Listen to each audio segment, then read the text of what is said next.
नमस्कार बाळांनो. विद्यार्थ्यांचे अनेक प्रश्न, TFWS ची सीट काय असते, EWS ची काय असते किंवा EBC कुणाला मिळते, मग हे फार्मसी असतील, इंजिनिअरिंग असतील, मग प्रत्येक ब्रांच वाईज आणि आहेत.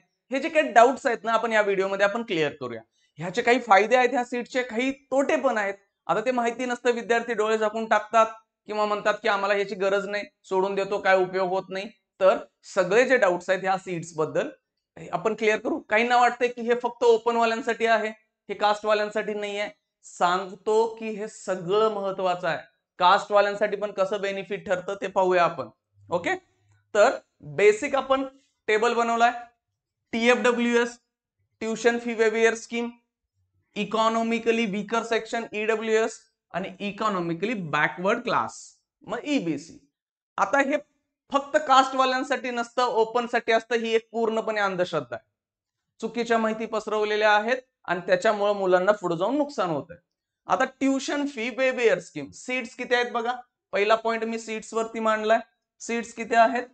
5%. आता 5% जागा कुठल्या, म्हणजे एखादी ब्रँच आहे, इंजिनिअरिंग असेल, फार्मसी, त्याला 60 जागा आहेत. 60च्या 5% म्हणजे किती हो? 3 सीट्स. तुम्ही म्हणणार अहो सर 3 सीट साठी काय फायदा आहे, काय लढायला सांगालाय? ऐका, ही सीट महत्वाच्या का असतात ते सांगतो. फक्त पहिला काय, 5% कोटा आहे. हा कुणाला, सगळ्या कॉलेजांना मिळतो का?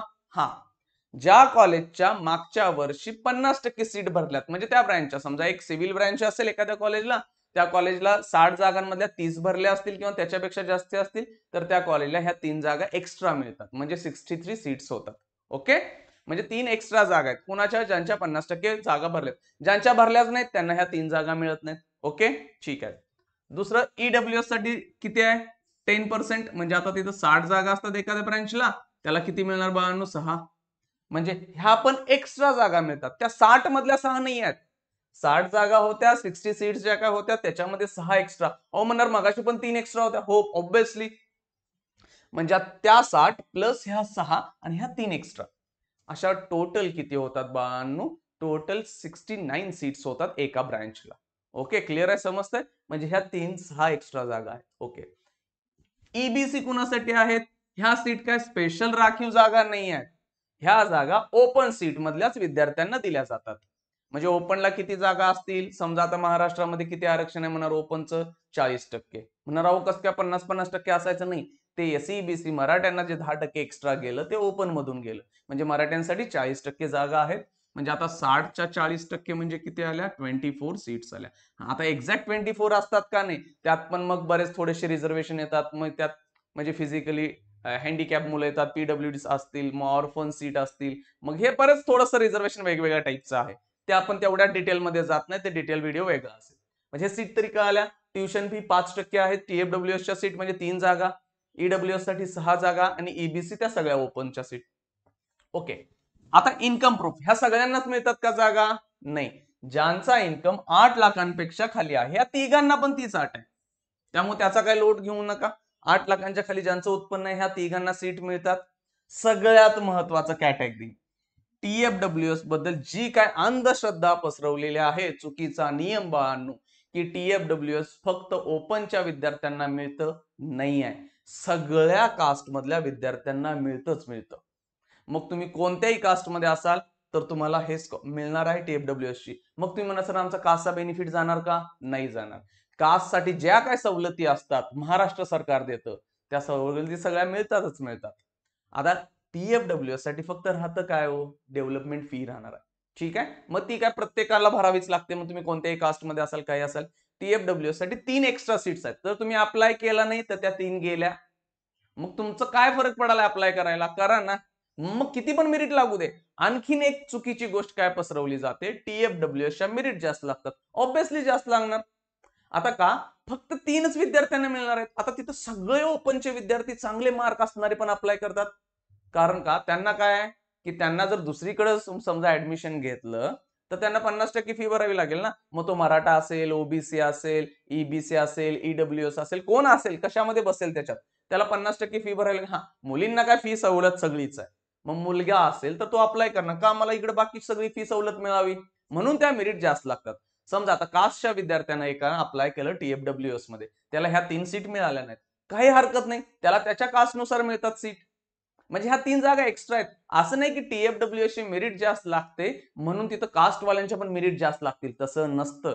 कास्टच्या जागा आहेत तिथं कास्टनुसारच लागेल जे काय मेरिट लागतंय आणि ह्या TFWS ला ज्या विद्यार्थ्यांनी अप्लाय केलाय त्यांच्यातले पहिले 3 विद्यार्थी इथं घेतले जातात. हा ते कसं सिलेक्शन होतं काय होतं त्याचे व्हिडिओ वेगळे होतील. क्लिअर आहे? त्यामुळे हा फायद्याची गोष्ट आहे TFWS अप्लाय करणं. मुद्दाम विद्यार्थी करत नाहीत चुकीच्या गोष्टी काहीतरी माहिती असल्यामुळे. ओके, पुढं ई, आता इथं काय असतं, इथं कॅटेगरी कुठली, EWS चं सर्टिफिकेट पाहिजे. मग तिथं तुमच्याकडे 1967 चा अगोदरचा पुरावा वगैरे मागतात वगैरे सगळं ठीक आहे. EWS चा ज्यांच्याकडे दाखला आहे तिथं हे अप्लाय करू शकतात. समजतंय? 10. EBC आता म्हणणार हे ओपन आहे. आता ओपन म्हणजे नेमकं काय माहितीये का? कास्ट मध्ये तर तुम्ही कुठल्या नाही, ठीक आहे. आणि काही विद्यार्थ्यांना EWS सर्टिफिकेट पण निघत नाही कारण त्यांच्याकडे पुरावे नसतात, महसूल पुरावा नसतो किंवा काही अडचणी असतात. त्या विद्यार्थ्यांकडे काय एक असतं की उत्पन्नाचा दाखला असतो. मग ज्या विद्यार्थ्यांकडे उत्पन्नाचा दाखला आहे पण EWS सर्टिफिकेट नाही त्या विद्यार्थ्यांना EBC म्हणजे त्यांना 50% सवलतीसाठी फीच्या जाऊ शकतो, आपण जातोय. मग मुलींना पण ते काय असेल, ठीक आहे. म्हणजे काय, जर मी ओपनला गेलो माझ्याकडे कुठलंच कास्ट सर्टिफिकेट नाही, मी EWS मध्ये पण बसत नाही, याचा अर्थ असा नाही की तुम्हाला फी मध्ये सवलती मिळणार नाहीत. फी मध्ये सवलती मिळणार, फक्त तुम्ही कास्ट ज्या सीट ज्या काय आहे त्या ओपन मधनं जाणार आहात तुम्ही, ठीक आहे. म्हणजे तुम्ही फक्त उत्पन्नाचा दाखला काढा. काही विद्यार्थी म्हणतात सर आता कशाला काढू, आम्हाला ते EWS पण निघत नाहीये. काढा कारण EBC पाहिजे तुम्हाला. ओके, पुढे स्कॉलरशिप कुठल्या मिळतात इथं. पहिली गोष्ट, सर्व मुली ज्या मुलींचा उत्पन्न 8 लाखांच्या खाली आहे, मग ते कास्ट मध्ये आहेत ओपन मध्ये आहेत काही असू देत, त्यांना 100% फी मध्ये सवलत आहे. हे पहिला क्लिअर करतोय, ठीक आहे. आणि मग ती सवलत तुम्ही घेतायच. राहिला प्रश्न मुलांचा, तर मुलांना काय आहे, TFWS मधनं घेतला तर 100% ट्युशन फी माफ आहे. म्हणजे ट्युशन फी काय असते, आता त्यात एक 500 प्रकारच्या कॉलेजनी फी ठेवलेल्या असतात. मग कुठल्या फी ठेवलेल्या असतात, ते जिमची फी आहे, परत ती ह्याची फी त्याची फी 500, डोकं उठवतात एवढ्या फी लावलेल्या असतात. मग त्यामधल्या 2 गोष्टींच्या फी माफ होतात, एक ट्युशन फी आणि एक्झाम फी. डेव्हलपमेंट फी मात्र माफ होत नाही. आता काय कॉलेजांनी आयडिया केली माहितीये काय, नॉर्मली डेव्हलपमेंट फी किती असते, तुमचे समजा 1 लाख रुपये फी असेल, 100% आपण लाख रुपयाला पकडलं त्यातली 90% म्हणजे 80-90 हजार रुपये माफ होत होते, ठीक आहे. म्हणजे 80 ते 90%, आता 100% म्हणण्यापेक्षा मी 1 लाख पकडतोय, ठीक आहे. मग 1 लाख रुपये फी असेल तुमची, 90% ट्युशन फी असतेच असते, ती माफ होते. पण काही कॉलेजांनी आता ह्यात पळवाट काढली. काय आहे, फी आहे 80,000, ठीक आहे. आणि त्यातली 15-20 हजार रुपये फक्त ठेवले ट्युशन फी, बाकीची 50-60 हजार ठेवले.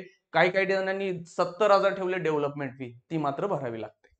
आता ही खूप रेअर कॉलेज आहेत, कमी आहेत, पण आता ते आयडिया करायला लागलेत ती colleges. So maximum tuition fee म्हणजे 90% फीच्या असते, ती सगळी माफ होईल. परीक्षा फी असते त्या पण माफ होतात बऱ्याच ठिकाणी. ओके, EWS वाल्यांना काय, मुलींना फ्रीच आहे. आता हे चाललंय मुलांचं.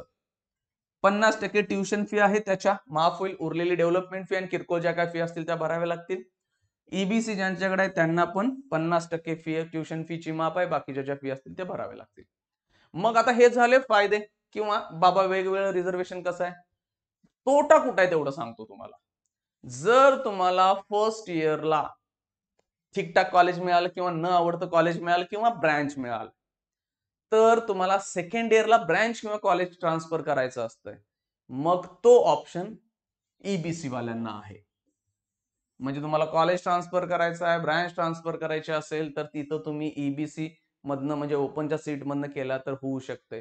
कॉलेज वगैरे ट्रान्सफर करणं हे TFWS आणि EWS सीट ज्यांना ज्यांना मिळतात त्यांना ते अलाउ नाहीये. का नाही आहे, कारण ह्या एक्स्ट्रा सीट्स आहेत. कारण ज्या एक्स्ट्रा सीट्स असतात त्याला गव्हर्नमेंट ट्रान्सफर अलाउड करत नाहीये कुठल्याही कंडिशन मध्ये. आता TFWS ची सीट मिळाली, ह्या एक्स्ट्रा सीट्स म्हणजे काय, मान्यता किती आहे त्या कॉलेजला 60 जागांची, एक्स्ट्रा सीट्स किती आल्या, TFWS च्या 3 आणि EWS च्या 6, अशा 9 एक्स्ट्रा सीट्स आल्यात. ह्या एक्स्ट्रा सीट्सला कुठल्याही पद्धतीचं कॉलेज ट्रान्सफर ब्रँच ट्रान्सफर होत नाही. कारण कसं असतं माझ्या फर्स्ट इयरला मी मेकॅनिकल घेतलं कारण मला कम्प्युटर सायन्स मिळत नव्हतं. मी सेकंड इयरला कम्प्युटर सायन्सला जाणार होतो. सेकंड इयरला ब्रँच ट्रान्सफर होतात. कशा होतात काय होतात त्याचा व्हिडिओ नंतर पाहूया. कॉलेज पण ट्रान्सफर होतात, वेगवेगळ्या टाईप मधनं वेगवेगळ्या कॉलेजला जाऊ शकता. फर्स्ट इयरला तुम्ही एखादं कॉलेज घेतलं, सेकंड इयरला वाटलं मी दुसऱ्या कॉलेजला जाणार आहे तर तेही मिळू शकतंय. पण तो ऑप्शन इथं दिलेला नाहीये. ठीक आहे, कळतंय. काय काय फायदे आहेत, तोटे आहेत, तुम्ही म्हणा तो तोटाच आहे. मग त्यापेक्षा सुरुवातीला ठरवायचं की बाबा कुठल्या कॉलेजला कुठल्या आहे ना घ्यावे लागेल ऍडमिशन. समजतंय? हा TFWS, EWS आणि EBC हे 3 टाईप आहेत. तुम्हाला सगळ्या अपडेट्स पाहिजे असतील, व्हॉट्सअप टेलिग्राम चॅनल आहे, किंवा डॉक्युमेंट्स बद्दल माहिती पाहिजे असतील, कट ऑफ बद्दल माहिती पाहिजे असतील, मोबाईल ऍप आहे. सगळ्याच्या link free of cost description बॉक्समध्ये दिलेत. फ्री मध्ये ते सगळं घेऊन टाका. ठीक आहे, चला, थँक्यू.